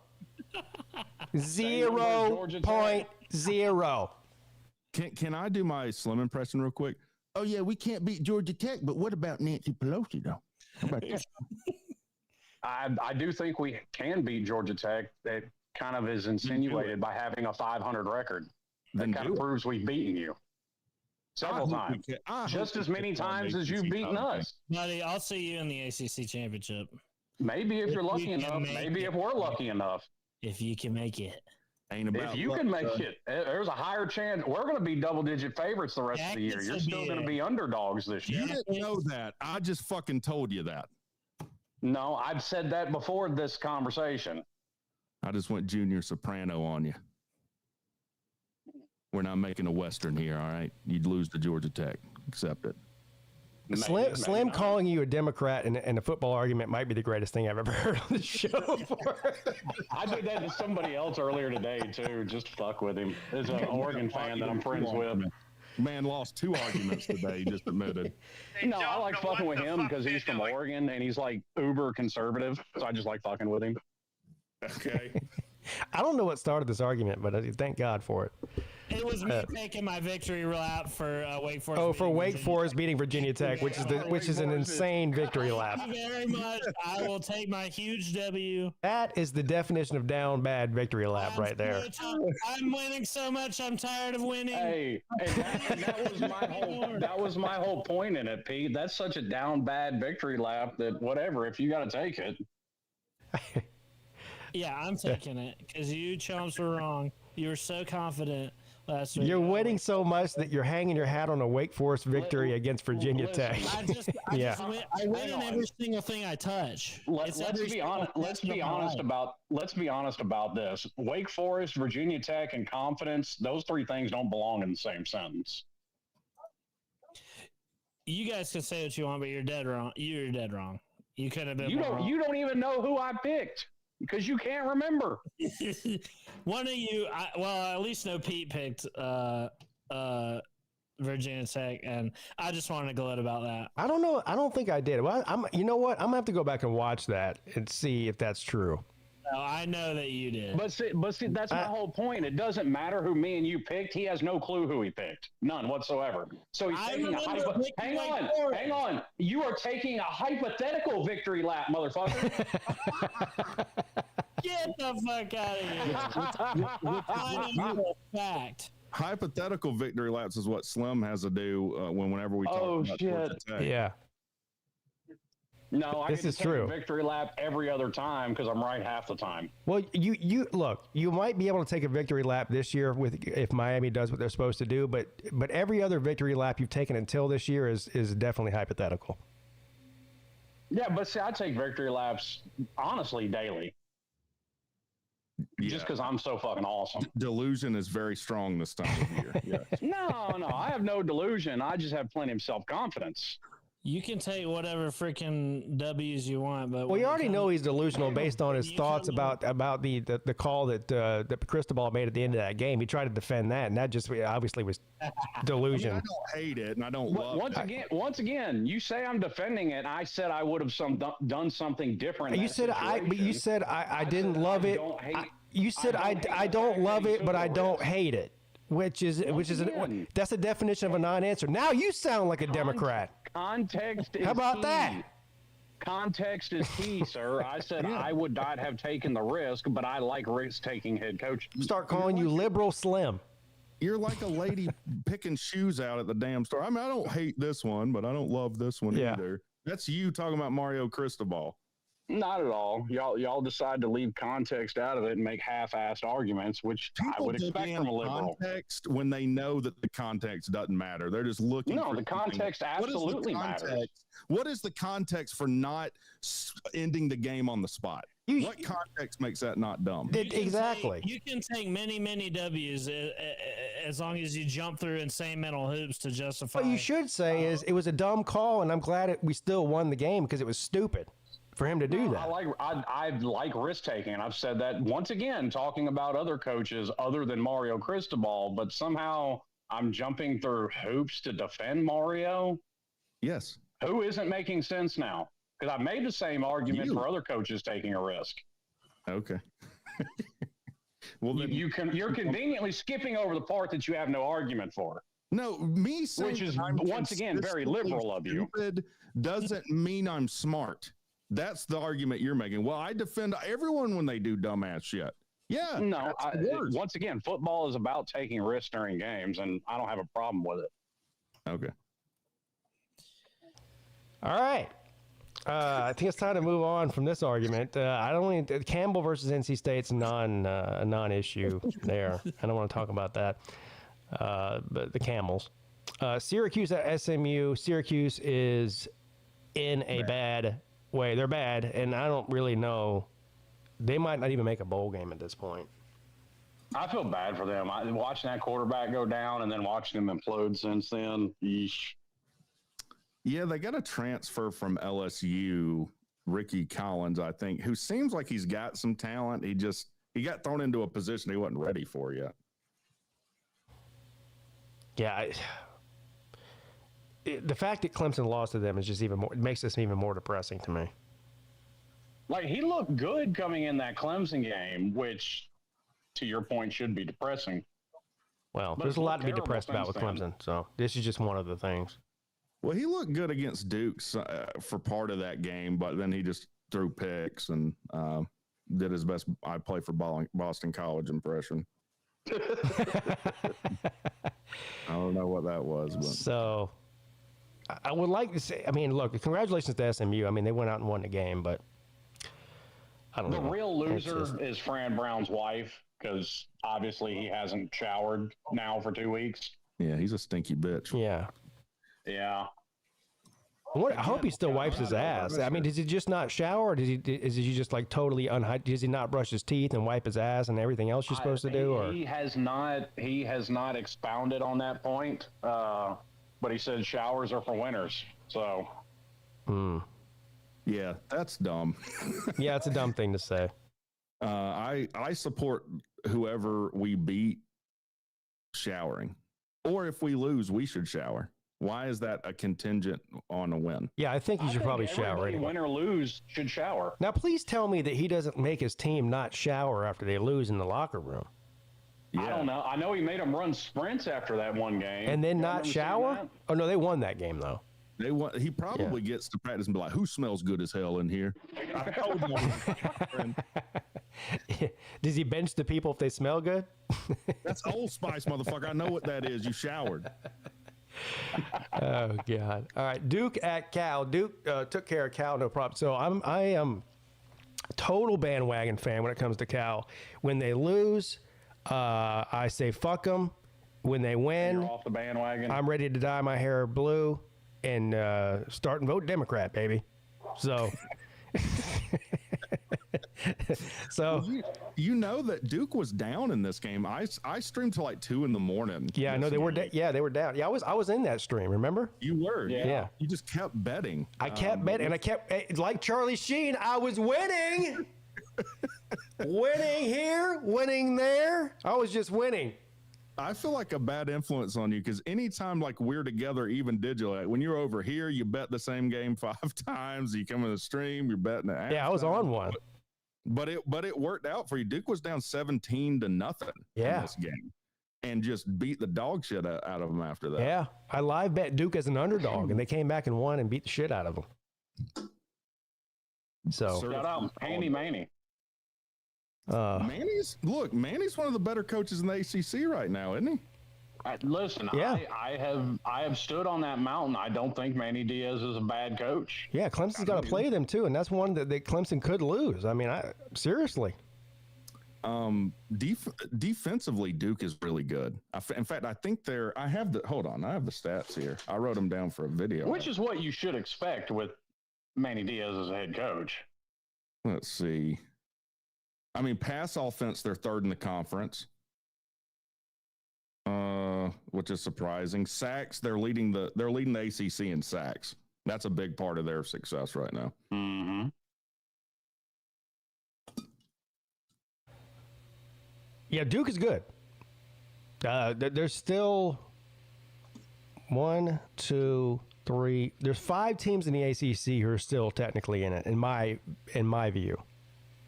And Duke is one of them. You know who's given up the least amount of sacks this year? I guess it's Georgia Tech, based on the way you said that. Yes, it is one. That has more to do with Haynes King than I think than anything, because he just I'm trying to take a victory lap. Like C-Dog got his. Okay, can I just take a little victory lap? Yeah, take it. That's like saying Cam Ward didn't get sacked, but he's a fucking magician back there behind the line of scrimmage. He did when he came to Bobby Dodd, though. He did. They got him a couple times. That when you do it too long, that shit tends to bite you in the ass. And I remember a couple times that year. It wasn't just the Georgia Tech game, but it was a couple others. And I'm like, you're only going to be able to dance around back there for so fucking long. And it bit him a few times. This is true. Total offense, FSU's number one. Well, speaking of FSU, moving on to week 7, there's only 6 games in the ACC this week. You got about half of the conferences on bye. Pittsburgh at Florida State. So, you just said that Florida State's got the number 1 offense, which I kind of surprises me. That's a stat there. I guess it makes sense. But have the wheels fallen off, or is Florida State going to find their bearings? And did they just lose to a very good Miami team and a very good Virginia team? Both they were competitive in both, obviously. Or do the wheels fall off and they lose to Pitt this week? Pitt's got a good defense. They're 3rd total defense in the conference. And they have the best rush offense in the country, or not in the country, but in the conference. So I just say that to say, like, Pitt is not like, Pitt's probably somewhat overlooked. Are they coming up? No, they did lose to Louisville. So they did. Their back against the wall. They blew a big lead against Louisville. Yeah, they did. They were up by like 17 points or something. 17-0. Yeah. And they had a pretty atrocious call that screwed them in that game with a kick catch interference that gave Louisville the ball on the 2 that they scored on. But I legitimately think Pitt wins that game. Wow. I said it earlier in the show. I think Pitt goes into Tallahassee and beats Florida State. Okay. I could see it happening. It just depends. Like, what's the line? If Florida State loses, then that's a good question. What is the line? Like, you could be. They would be on meltdown alert. Oh Lord! Well, they're already on meltdown alert.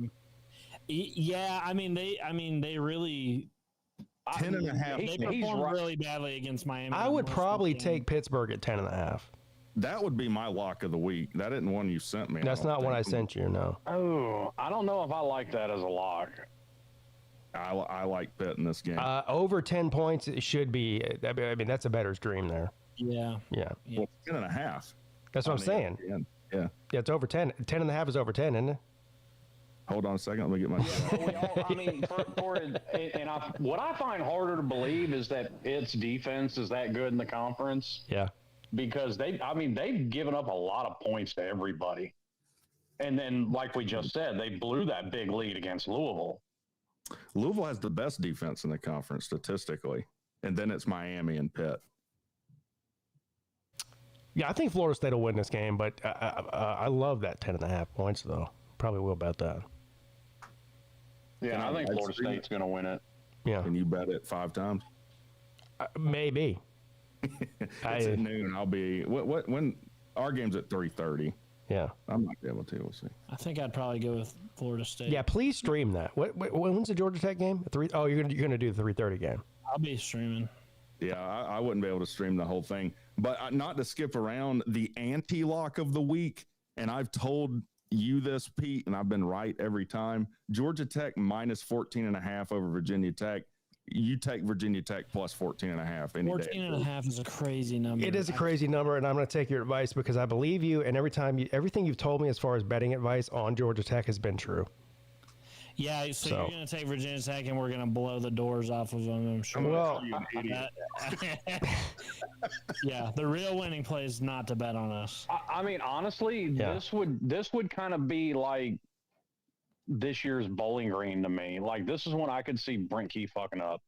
We lost to him last year. We didn't have King available, and we didn't know Philo was as good as he was. But, yeah, this is the kind of game Georgia Tech loves to lose, though. Loves to. Yeah, and I mean, that's not a knock. I mean, it just kind of is what it is so far. I think Brent Key's a young coach that's still learning. Yeah, but we've already had 2 of those games. Well, this is where Key's got to get over the hump. Like, you should have got beat by Wake Forest. All right.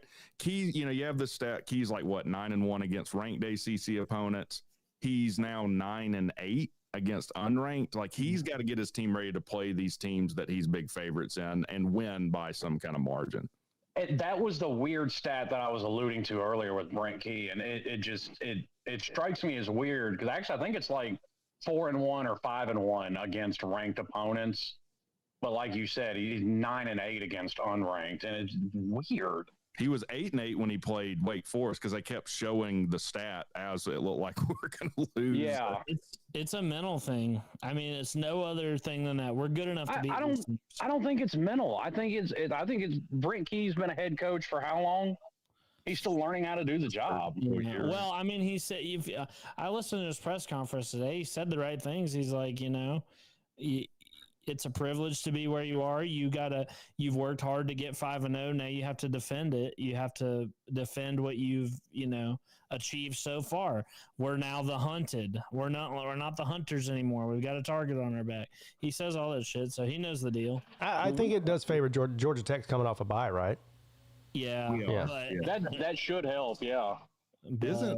No, Virginia Tech's not. They just played Wake. Never mind. Yeah, no.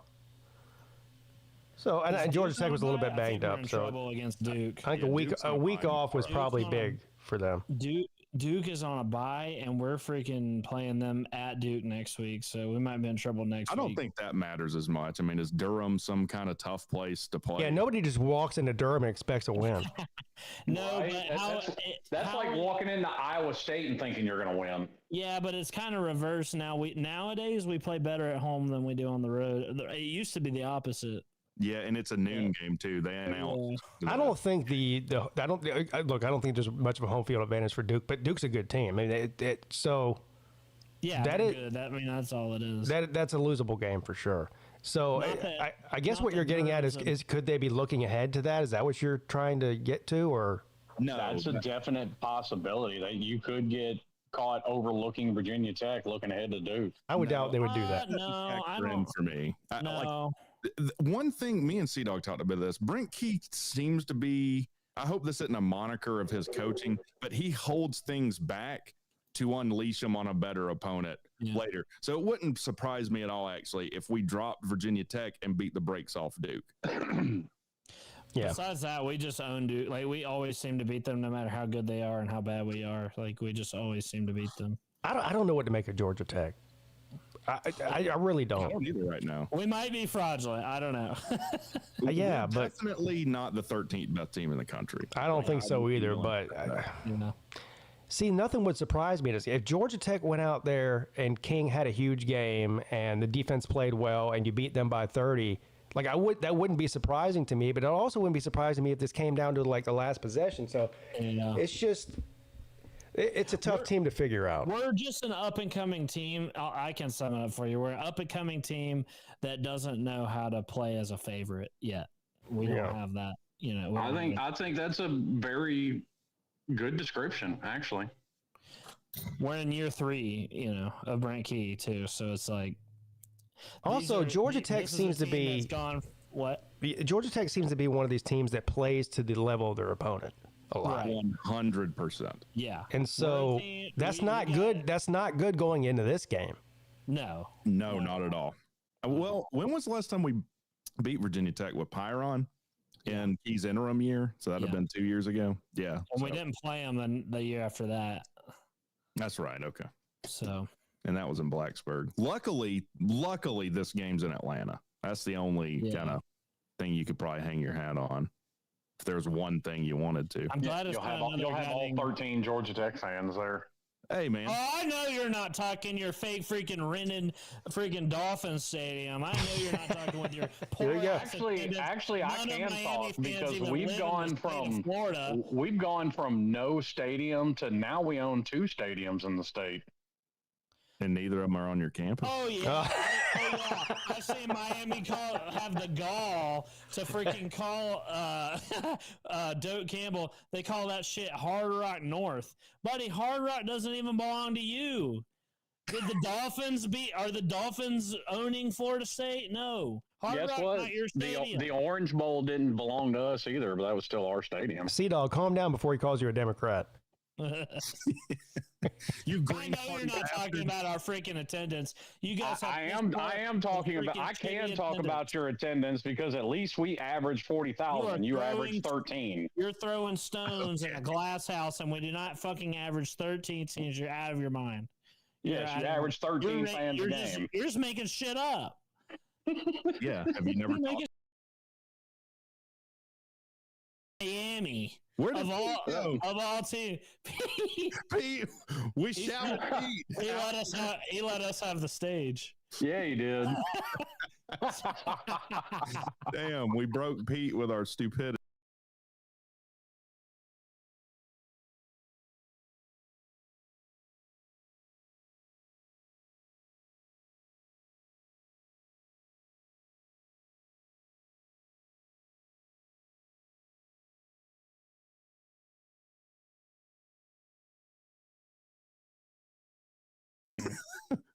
Oh, geez. I don't know what happened. I got kicked out of my own show.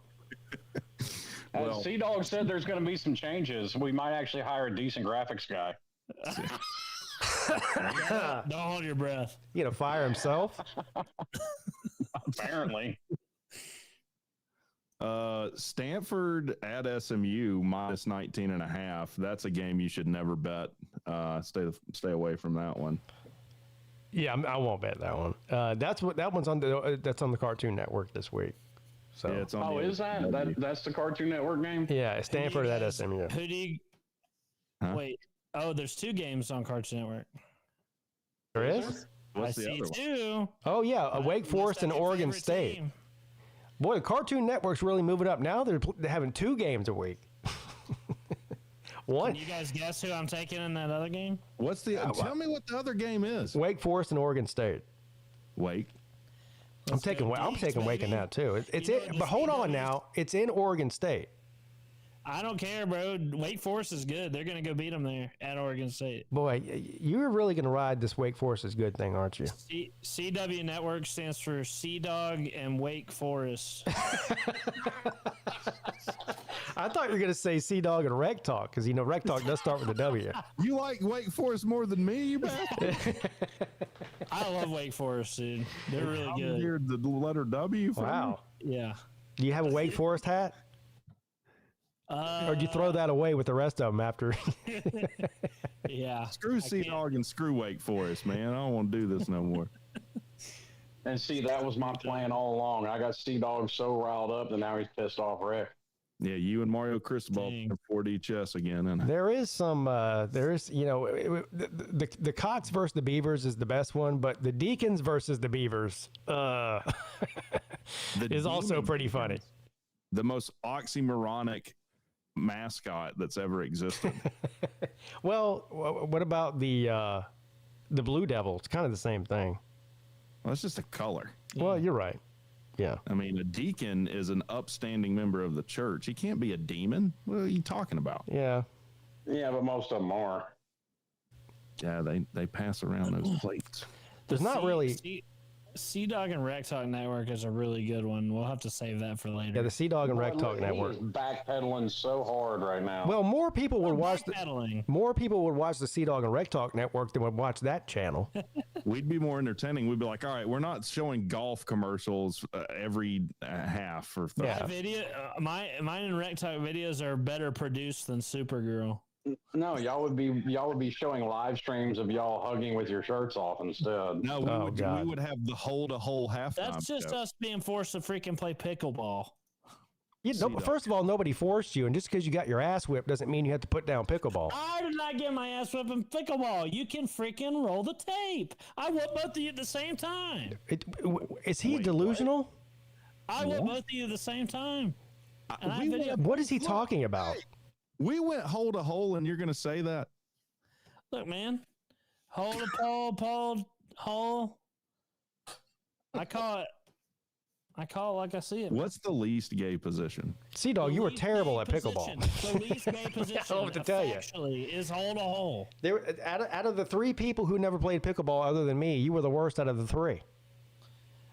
Well, I was also handicapped. If I unleashed my freaking true power, you guys were handicapped. Mentally? Yeah, I was wearing dang steel-toe boots. You were mentally handicapped.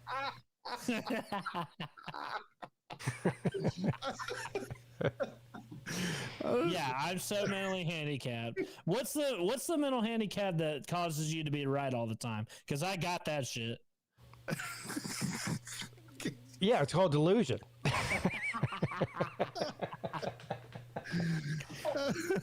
I'm about to say, I don't think that we've had anybody, including Luke, that was wrong more on this show than you. Oh, whatever. Easy. Okay. By the way, before we get off of here, we have to end the show here in a minute. But how bad is Notre Dame going to rip out Dave Doran's heart? What's the score of this? Notre Dame can name their score in this game, right? 100-3. Half-point favorites. Yeah, probably. What are they? 24.5 points? You said 21. 21. All right, give me the Irish. That's easy work. Yeah. Come on. Is NC State that bad? Yes. They beat Virginia though. So? Yeah, they did. No, that's Pete's bias coming out now. No, Virginia. NC State's terrible. I think they're probably pretty good. They beat Wake.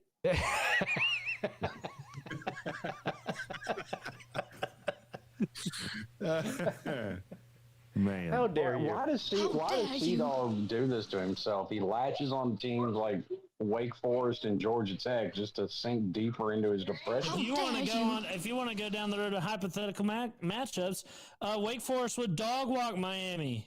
Oh, all right, here we go. Miami. All right, now you jumped the shark. There we go. Yeah. Chew what's in your mouth now.